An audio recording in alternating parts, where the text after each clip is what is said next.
మధ్యలో దేవుని దాసులు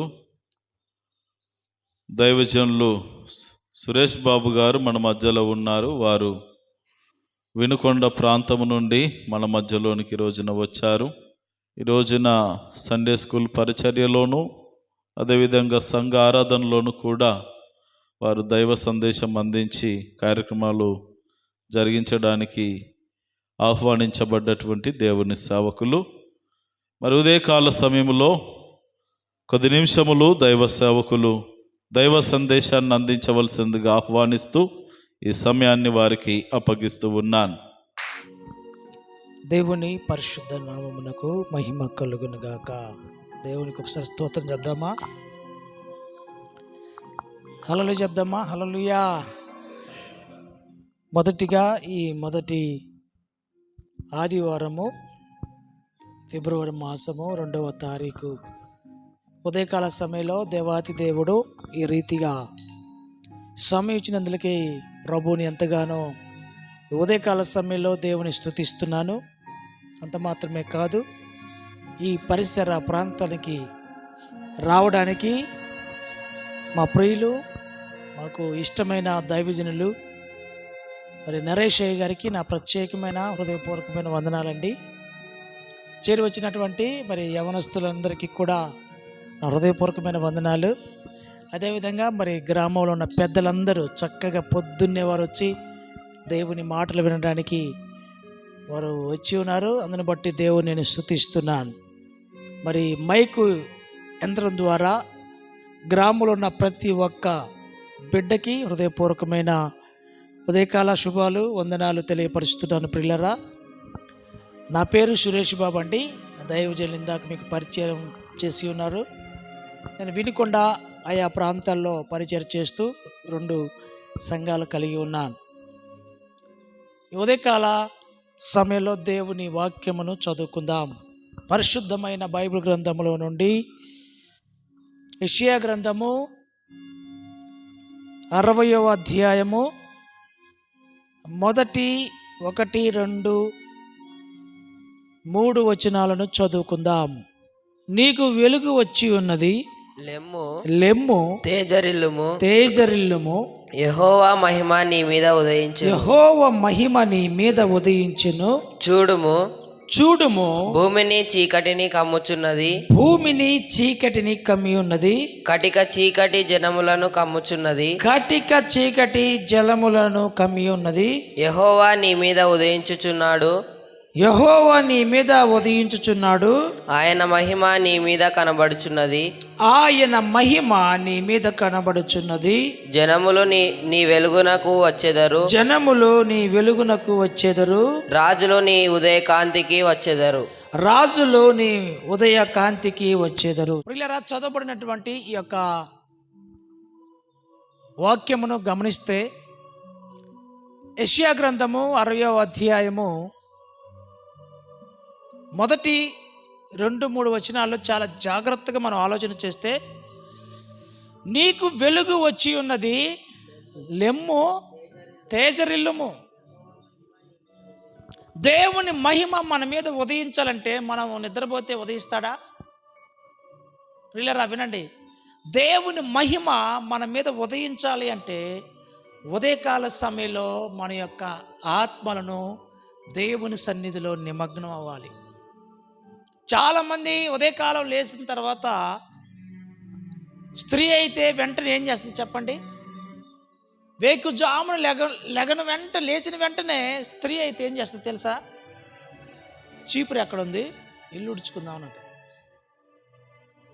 లేకపోతే పిల్లలు లేకుండా పనికి వెళ్ళాలి కాబట్టి వంట చేయాలో, లేకపోతే ముందు ఫస్ట్ చేసే పని ఏంటి అంటే చీపురు పట్టుకుంటుంది.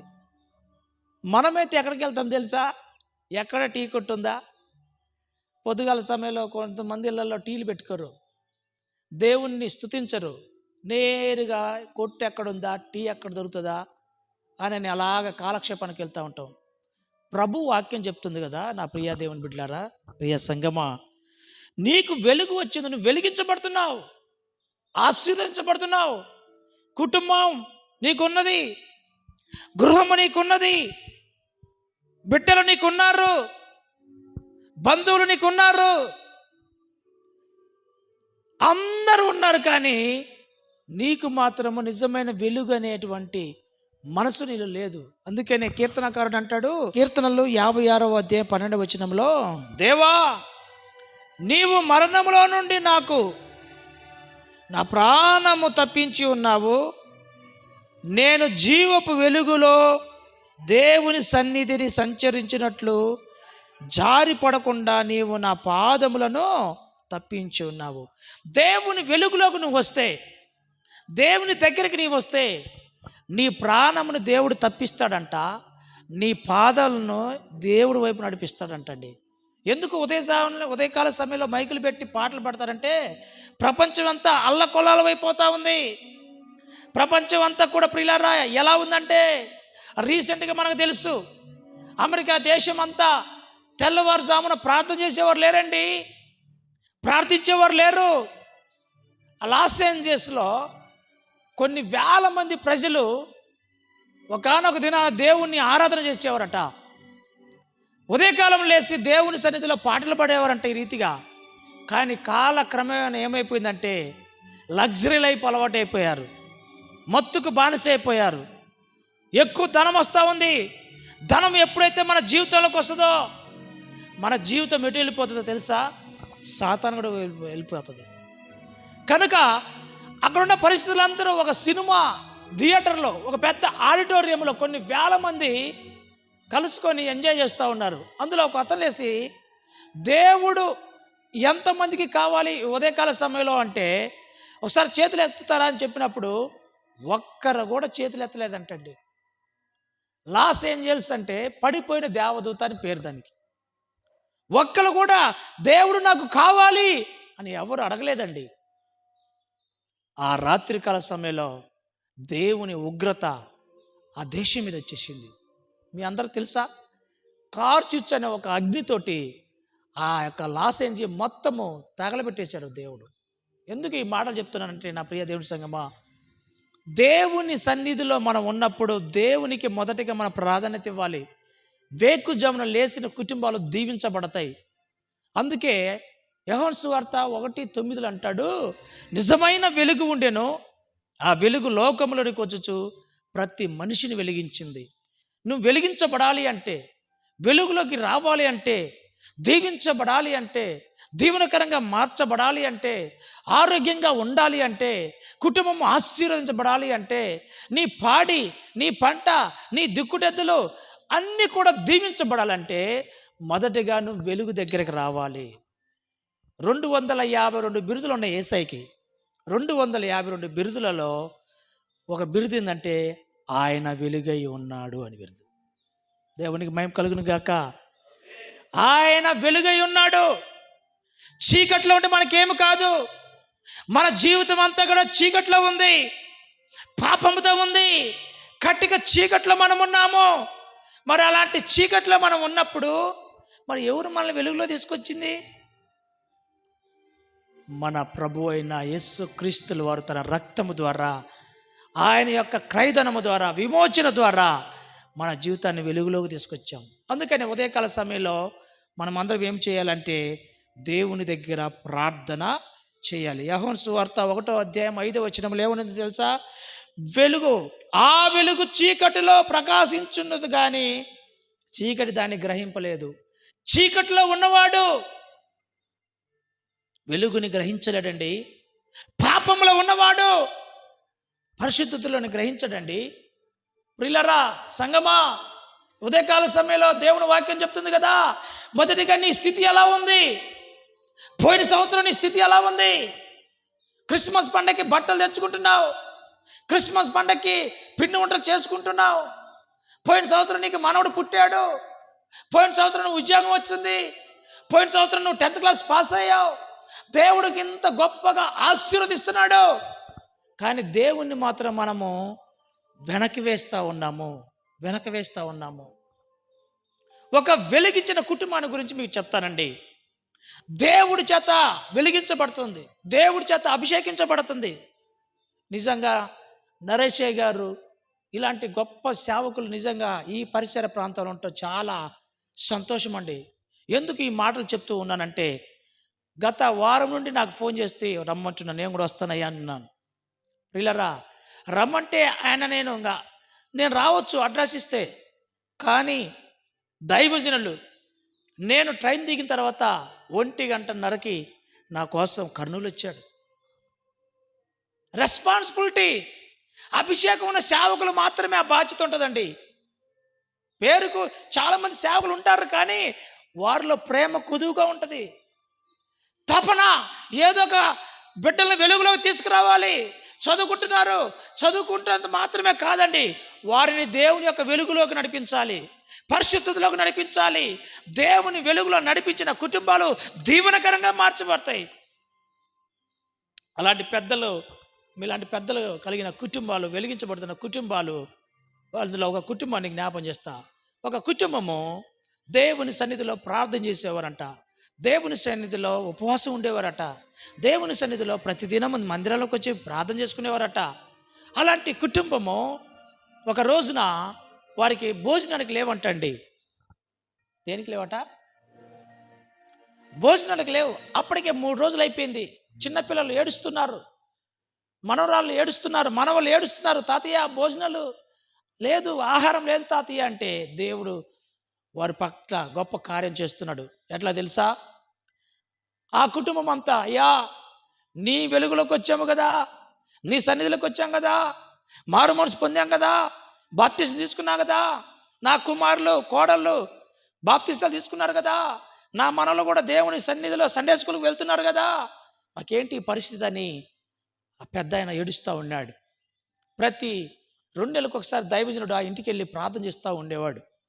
ఒకానొక దినాన ఆ సేవకుడు కడపత్రాలు పంచుకుంటూ ఫలానా ఇంటికి వెళితే నాకు భోజనం పెడతారు, ఆ కుటుంబం వెలిగించబడుతున్న కుటుంబము, వెలుగులోకి వస్తున్న కుటుంబము, యేసయ్య సన్నిధిలో ఉన్న కుటుంబం అని ఆయన కూడా అక్కడక్కడ కడపత్రాలు పంచి ఆ గృహానికి వెళ్ళాడు. అప్పుడే ఆ పెద్దమ్మ ఏం చేసిందంటే, ఎవరో తెలిసిన వాళ్ళు ఉంటే, మీ బాధ మేము చూడలేకపోతున్నాం అమ్మా, 3 రోజులు భోజనాలకు లేదు కదా, మీరేంది ఎవరిని అడగరంటే, మేము దేవుడిని నమ్ముకున్న బిడ్డలం, దేవుడే మాకు ఇస్తాడు, ఆయన వెలుగు కింద మేము ఉన్నాం, మమ్మల్ని ఆయన వెలిగిస్తాడు, ఆ వెలుగులోకి మేము వస్తాం, వేకుజాములు లేసి ప్రార్థన చేసుకుంటాం, కానీ మేము ఎవరు అడగమ్మా, దేవుడు ఇస్తే దేవుడి మీద ఆధారపడి బ్రతుకుతామని ఒక విశ్వాసం, నిరీక్షణ కలిగి, నమ్మకం కలిగి జీవిస్తుంటే, ఆ పరిస్థితులు విని ఒక తల్లి ఏం చేసిందంటే కొన్ని రైస్ తీసుకొచ్చి ఇచ్చిందట. సరే ఎట్లాగైనా ఇచ్చింది కదా అని పిల్లల కోసం అని వండుతూ ఉందంట తల్లి. ఈలోపు పాస్టర్ గారు వచ్చాడట. పిల్లలు ఎప్పుడేమన్నా ఆకలి అవుతా ఉంది, ఎప్పుడు వండుతారు, ఆకలి అవుతుంది, భోంచేద్దామా, పెద్దమ్మ, నాయనమ్మ, అమ్మమ్మ వండండి త్వరగా అని చెప్పి పిల్లలు తాకలాడిపోతున్నారు ఆకలికి. నా ప్రియా దేవుని బిడ్డలారా, సంగమా వినండి. ఎప్పుడైతే దైవజనుడు వారి ఇంటికి వచ్చాడో, ఆ ఇంటికి వచ్చిన తర్వాత వాళ్ళ కొరకు ప్రార్థన చేసి కూర్చున్నాడంట. ఇంకా వెళ్ళిపోదామని అడిగారంట. అయ్యా మిట్ట మెద్దానం వచ్చావు, మరి ఏమైనా తిన్నావా అని అడిగారంట. ఎలా తెలుసు వాళ్ళకి తిన్నావని? ఆయన ఆకలిగా ఉన్నాడని ఎలా తెలుసు? ఒక అభిషేకం కలిగిన సేవకుడు, ఒక అభిషేకం కలిగినటువంటి కుటుంబం, వెలిగించబడుతున్న కుటుంబము. మీకు ఒక మాట చెప్పనా? ఒక తాగుబోతుని గ్రహిస్తాడండి, ఒక తెలియగలిగిన వాడు తెలియగలిగిన వాడిని గ్రహిస్తాడండి, ఒక పొలం పని చేసేవాడిని గ్రహిస్తాడండి, ఒక మిర్చి వేసేవాడు, లేకపోతే ఒక ఏ పంట వేసేవాడైనా ఆ పంటకు అనుభవం ఉన్నాడు, ఆ పంట కాడికి వెళ్ళి దాని గురించి సూచనలు చెప్తాడు. అలాగే ఈయన కూడా 3 రోజులు పాస్టర్ గారు ఉపవాసం ఉండి కడపత్రాలు పంచితే కూర్చుంటే, ఏమయ్యా భోంచేసావా పాస్టర్ గారు అని అడుగుతుంటే, ప్రైజ్ లేడన్నా, ఏం లేదులేన్నా, దేవునికి స్తోత్రం, ఉదయకాల సమయంలో ప్రార్థన చేసుకుని వచ్చానన్నా, కడపత్రాలు పంచాన్నా, ఏం పర్లేదులేన్నా అంటున్నాడు. ఈ పెద్ద ఆయనకి అర్థమైపోయింది. పాస్టర్కి ఇంకా పాస్టర్ గారు లేడు కదా, పాస్టర్ గారు వచ్చి కూర్చున్నాడు. మరి వాళ్ళ భార్యతో చెప్తా ఉన్నాడు, ఏమే అయిపోయిందా వంట? అయిపోయిందండి. ఇదిగో మన వాళ్ళందరూ ముందు కూర్చున్నారండి, ఎప్పుడు అయిపోతుందో ఆ వంట, పిల్లలు పెడదామని అయ్యానండి. ఇంట్లో ఉన్నటువంటి ఊరగాయ పచ్చడి ఉంటుంది అది తీసుకురా, ఆ మామిడికాయ పచ్చడి ఉంటుంది అది తీసుకురా, వేడివేడి అన్నంలో ఈ యొక్క ఊరగాయ పచ్చడి వేసేసి పిల్లలందరూ మా తాతయ్య మా అమ్మమ్మ మాకు పెడతారేమో అనుకొని వాళ్ళు తాతగలాడిపోతూ ఉన్నారు. ఆయన ఏం చేశాడు తెలుసా? మొదటిగా వండినటువంటి ఆహారాన్ని 3 రోజులు పస్తులున్న వీళ్ళకి పెట్టకుండా నేరుగా ఆహారం ప్లేట్లో వేసుకుని దైవజనుడి దగ్గర తీసుకొచ్చారండి. ఆయన కన్నీళ్ళతో బాధపడి ఆకలితో అలమటించిపోతా ఉంటే, దైవజనుడా ఈ యొక్క ఆహారం నువ్వు తినయ్యా, నువ్వు తింటే మంచిదయ్యా అని చెప్పి వేసుకొచ్చి ఆయన ఆ దైవజనుడి యొక్క ఆకలిని కనుగొని ఆ భోజనము దైవజనుడికి ఇస్తే ఆయన కన్నీటితోటి ఆ భోజనాన్ని తింటా ఉన్నాడండి. అప్పుడు అంటుంది భార్య, అదేంటండి పిల్లలు పాపం 3 రోజుల నుంచి భోజనం పెట్టలేదు కదా, మరి ఎవరికి భోజనం లేదు కదా, అదేంటి వాళ్ళకి పెట్టామని భార్య అంటా ఉంటే ఆయన ఏమంటున్నాడు తెలుసా? దేవుని సన్నిధిలో మనం వెలిగించబడ్డాం, దీవించబడతా ఉన్నాం. ఈ రోజున మనకు భోజనం లేకపోవచ్చు, ఇదిగో దైవజనుడు గనక మనం ఆహారం పెడితే 100 మంది సంఘస్థులను 100 మంది విశ్వాసం తయారు చేస్తాడు, మళ్ళంటి వాళ్ళని చాలామందిని వెలుగులోకి తీసుకొస్తాడండి అని చెప్తే ఆమెకు గుండె పగిలిపోయిందండి. తాతయ్య వచ్చి, తాతయ్య మాకు భోజనం పెట్టకుండా ఏంటి తాతయ్య, నువ్వేంటి పాస్టర్ గారు పెట్టావు అని పిల్లలు అంటా ఉంటే పిల్లలందరి దగ్గర తీసుకొచ్చి ముద్దు పెట్టుకొని, అమ్మ మీకు భోజనం పెడితే మీరు వెళ్ళి తినన్నా, నాన్న మీకు భోజనం ఉంది, చాలాపోతే మళ్ళీ వండుద్దులే అని చెప్పి వాళ్ళని ఓదార్చి వాళ్ళ దగ్గరికి వెళ్ళి కలిసి భోజనం చేస్తూ ఉంటే ఈ డిస్కషన్ అంతా సేవకుడు విని కన్నీరు మున్నీరైపోయారండి. వీళ్ళు 3 రోజుల నుంచి భోజనం చేయలేదా, మొట్టమొదటిసారిగా వండిన భోజనం నా తీసుకొచ్చి పెట్టారా అని ఉదయకాల సమయంలో ఆ రాత్రి ఆడ పడుకొని పొద్దున్న 4 గంటలకు లేచి కన్నీరు గార్చి ప్రార్థన చేస్తున్నాడు. ఏమని తెలుసా? ప్రభువా ఇదిగో ఇదిగో నాయనా నీకు వెలిగి వచ్చి ఉన్నది, లెమ్ము తేజరేలు మన వాక్యాన్ని పట్టుకొని, ప్రభువా యెహోవా మహిమ వీరి కుటుంబాల మీద ఉదయించును గాక. చప్పలు కొట్టి ప్రభు నామని కనపరచండి.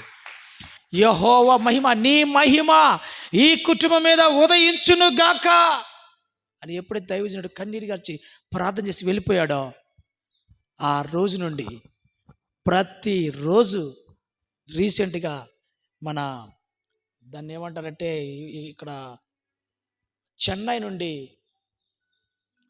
నెల్లూరుకు మధ్యలో ఏదో ఊరుందండి, ఆ ఊర్లో ప్రతిరోజు అదే ప్రాంతంలో దైవజనుడు ఎవరు వెళ్ళినా కానీ ఒక ప్లేట్ తీసుకొని ఒక కర్రీ, సాంబారు, ఒక చట్నీ వేసుకొని తినేసి ప్రైజ్ లాడమ్మా అని చెప్పేసి ఒక డైలీ ఒక 50 నుంచి 60-70 మంది పాస్టర్స్ భోజనము ఉచితంగా అక్కడ జరుగుతూ ఉందండి. దేవునికి మహిమ కలుగును గాక. హల్లెలూయా. ఒక కుటుంబము, వెలిగించబడుతున్న కుటుంబము ద్వారా సేవకుడు ప్రార్థన చేశాడండి. సేవకుడు ప్రార్థించడం వల్ల ఈరోజు నా కుటుంబాలు దీవించబడ్డాయి, సంఘస్థులందరూ దీవించబడుతూ ఉన్నారు. సేవకులు, ఆహారం లేని సేవకులు అక్కడికి వెళ్ళి ఉచితంగా తన ప్లేటు తీసుకెళ్ళి భోజనం పెట్టించుకొని తినేసి భోజనం చేసి ఆశీర్వదించి వెళ్ళిపోయారు. కాబట్టి నా ప్రియా దేవుని సంగమా దేవుని బిడ్డారా, వేకుజామున దేవునికి ఇష్టమైన ప్రార్థన, అరణ్య ప్రార్థన దేవునికి ఇష్టమైన ప్రార్థన, ఏకాంత ప్రార్థన దేవునికి ఇష్టమైన ప్రార్థన. శిష్యులందరూ కూడా మరి యేసయ్య అరణ్యం వైపు వెళ్ళి ప్రార్థన చేస్తూ ఉంటే వారు కూడా వెళ్ళి యేసయ్యతో పాటు శిష్యులందరూ ప్రార్థన చేసేవాళ్ళండి. మరి ఇంత మంచి చక్కని మందిరం ఉంది, ఇంతమంది ప్రజలు ఉన్నారు, కానీ మందిరానికి కొంతమంది రాలేకపోయినా కానీ వేకుజామున లేసి దేవుని సన్నిధిలో ప్రార్థన చేయగలిగితే ఎంత గొప్ప ఆశీర్వాదము. అందుకే దేవుడు అన్నాడు, ఆశీర్వాదం మీ చేతిలోనే ఉంది, శాపము మీ చేతిలోనే ఉంది. ద్వితీయోపదేశ కాండంలో అంటాడు, ఇదిగో మీరు దేవుని సన్నిధిలోకి వచ్చి ప్రార్థన చేస్తే మీ మీదకి వెలుగు వస్తుంది, చీకటి వెళ్ళిపోద్ది. చీకట్లో ఉన్నంతకాలం మనకి వెలుగు కనపడదు, పాపంలో ఉన్నంతకాలం మనకి పరిశుద్ధత కనపడదండి. ప్రభు పిలుస్తున్నాడు, ప్రయాసపడి భారం మోయిచున్న సమస్త జనులారా నా యొద్దకు రండి, నేను మీకు విశ్రాంతి కలుగు చేస్తాను అంటున్నాడు. మరి అలాంటి విశ్రాంతి ఎక్కడ దొరుకుతుంది? డబ్బులో దొరుకుతుందా? దేవుని సంఘంలో దొరుకుతుంది, దేవుని మందిరంలో దొరుకుతుంది ఆనందం. కాబట్టి నా ప్రియా దేవుని సంఘమా దేవుని బిడ్డలారా, మరొక మాట చెప్పి నా మాటలు ముగిస్తున్నానండి. దేవుని యొక్క వాక్యములో యోహాను సువార్త 1వ అధ్యాయము 8వ వచనంలో మరి యోహాను సువార్త 1వ అధ్యాయం 8వ వచనంలో, అతడు ఆ వెలుగై ఉండలేదు కానీ ఆ వెలుగును గూర్చి సాక్ష్యమిచ్చుటకు అతడు వచ్చెను. అంటే దాని అర్థం ఏంటంటే, దేవుడు ఈ పరిసర ప్రాంతంలో కాదు, ఈ భూమి మీద ఎందుకు వచ్చాడంటే నశించిన దానిని వెతికి రక్షించడానికి, చీకటిలో ఉన్న బ్రతుకులను వెలుగులోనికి తీసుకురావడానికి. ఇంకా చాలామంది పేరుకు మాత్రమే క్రైస్తవులు అంటున్నావు, కానీ లోకములో సాగుతుందండి. పెరుగు తోటకూర మన అందరికీ తెలుసు. పేరుకు మాత్రమే పెరుగు తోటకూర అంటారు, కానీ అందులో పెరుగేమీ ఉండదండి. నేతి బీరకాయ అంటారు, కానీ అందులో నెయ్యి ఉండదు. పేరుకు మాత్రమే క్రిస్టియన్ అంటారు, కానీ నీలో క్రీస్తు లేడు. నీలో ఇంకా చీకటి ఉంది, వెలుగు లేదు. ఆ వెలుగును గ్రహించలేకపోతా ఉన్నావు. గ్రహించమంటున్నాడు. యవనస్తుల్ని ప్రోత్సాహం చేస్తున్నారు. ఈ పరిసర ప్రాంతంలో మరి ఇంత మారుమూల ప్రాంతము. నాకు రాయలసీమ అంటే చాలా భయం ఒకప్పుడు. ఇక్కడ కోట్లు కొట్లాట్లు, రైటింగ్లు, ఫైటింగ్లు ఉంటాయంట. కానీ నేను ఇప్పుడు చూస్తే చాలా వండర్ఫుల్గా ఉంది కర్నూలు సిటీ. ఎప్పుడో 25 ఏళ్ల క్రితం వచ్చానండి. ఈ రోజున చూస్తూ ఉంటే దైవజనులు అంతా ఆ కోట, బురుజ అంతా చూపిస్తూ ఉంటే చాలా ఆశ్చర్యపోయిన. ఆ షాపింగ్ మాల్స్, ఆ మరి టౌన్ సిటీ ఎంత బాగుందండి. ఇదంతా దేవుని యొక్క ఆశీర్వాదం అండి. దైవజనులు ప్రార్థన, దేవుని కుటుంబాలు, సిటీ ఆశీర్వదించబడుతున్నా అంటే, దేవుని కుటుంబాలు దీవించబడుతున్నాయి అంటే గొప్ప దైవజనులు ఉండాలండి. మరి దేవునికి మీకు మధ్యవర్తి ఎవరో తెలుసా? దైవజనుడు అండి. ఒక వారధి ఉండాలండి. ఇప్పుడు మీకు ఉన్నది, ఇక్కడి నుంచి అవతలకు వెళ్ళాలి. మధ్యలో పెద్ద అగాధం ఉంది, బ్రిడ్జి వేశారు. బ్రిడ్జి అయిపోతే ఏమవుతుంది చెప్పండి? ఖచ్చితంగా నువ్వు అక్కడ చేరుకోవాలి. ఇక్కడున్న వ్యక్తి మధ్యలో పెద్ద అగాధం ఉంది, పెద్ద పాతాళం ఉందండి. కానీ ఈ ఒడ్డు నుంచి ఆ ఒడ్డుకు నువ్వు చేరుకోవాలి అంటే, నీ పిల్లలందరూ మంచి పొజిషన్లో ఆ ఒడ్డున ఉన్నారు. నువ్వు అక్కడే చీకట్లో ఉన్నావు, ఇక్కడే ఉన్నావు, వెలిగించబడట్లా. వెలుగు అక్కడ ఉంది, చీకటి ఇక్కడ ఉంది. చీకట్లో నువ్వు ఉన్నావు, వెలుగు దగ్గరికి వెళ్ళాలి, దేవుడి దగ్గరికి వెళ్ళాలి. సాతాను దగ్గర నువ్వు ఉన్నావు, చీకటి అనగా సాతాను. మరి మధ్యలో నువ్వు అగాధం ఉంది. మరి ఈ అగాధం తప్పించుకోవాలంటే ఏం కావాలా? వారధి కావాలి. వారధి ఎవరయ్యానంటే దైవజనుడు అండి. దేవుని మహిమ కలుగును గాక. మరి ఇలాంటి పరిసర ప్రాంతంలో నరేష్ అయ్య గారు ఉండడం చాలా సంతోషము, నాకు చాలా ఆనందం అండి.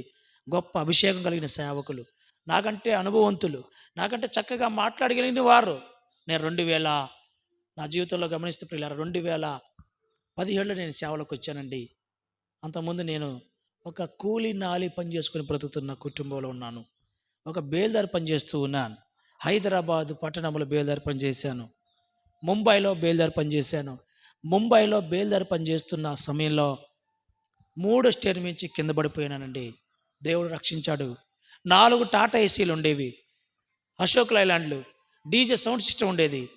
4 డీజే సౌండ్ సిస్టమ్ పెట్టేసి రాజకీయ నాయకులు మొత్తాన్ని పెట్టేవాడిని అండి. 4 టాటా ఏసీలు ఖాళీగా ఉండడం ఎందుకని అప్పుడప్పుడు మిర్చి వేసుకొని గుంటూరు తీసుకెళ్తా ఉండేవాడిని. 4 టాటా ఏసీలు యాక్సిడెంట్ అయినాయండి.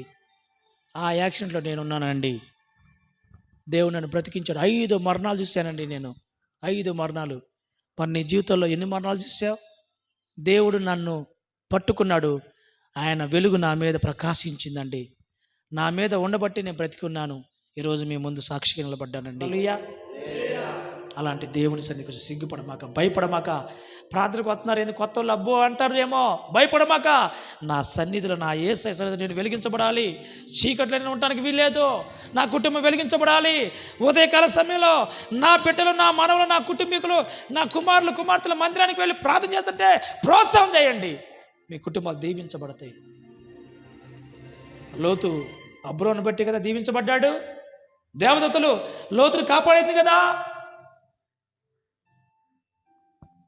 నా ప్రియ దేవుని సంగమా దేవుని బిడ్డలారా, దావీదుని బట్టి దావీదు అన్నలందరూ దీవించబడ్డారు. యేసేపును బట్టి 12 మంది అన్నలు దీవించబడ్డారు. నా ప్రియ దేవుని సంగమా దేవుని బిడ్డలారా, ఒక్కడి ప్రార్థన కుటుంబాన్ని మొత్తం మారుస్తుందండి. కాబట్టి చీకటిని వదిలేద్దాం, పాప జీవితాన్ని వదిలేద్దాం, రోత జీవితాన్ని వదిలేద్దాం. వేకుజాములో ఆయన సన్నిధిలో మర్యాదపూర్వకంగా క్రమముగా ప్రార్థన చేసుకుందాం. ఒక్క పావు గంట, ఒక్క 10 నిమిషాలు. తండ్రి, నా అనారోగ్యం చూడయ్యా, నా కుటుంబాన్ని చూడయ్యా, నా బాధను చూడయ్యా, నా కోసం సేవకుడు కన్నీరు గారుస్తున్నాడు అయ్యా.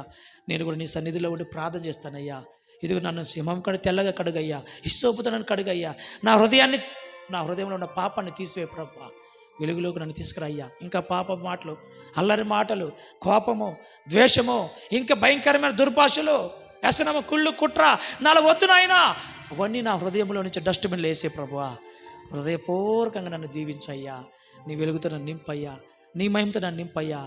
నన్ను తేజరిల్లినట్లుగా చేయి ప్రభు అని ప్రార్థన చేస్తే దేవుని నీ కుటుంబాలను వెలిగించి నిన్ను నీ కుటుంబాన్ని ఆశీర్వదించి నీ సంఘాన్ని దీవించి ఇదిగో నీకు ఎప్పుడు చూడనటువంటి అద్భుతమైన కార్యాలు నీ పట్ల దేవుడు చేయబోతున్నాడు. అలాంటి ఆశీర్వాదాల కోసం ఎదురు చూస్తావా? అలాంటి దీవెన కోసం ఎదురు చూస్తావా? మరి అలాంటి ఆశీర్వాదాలు నీకు కావాలి అంటే చిన్న ప్రార్థన చేసుకుందాం. అలాంటి వెలుగు నాకు కావాలి అంటే చిన్న ప్రార్థన చేసుకుందాం. దేవుడి మాటలు దీవించును గాక.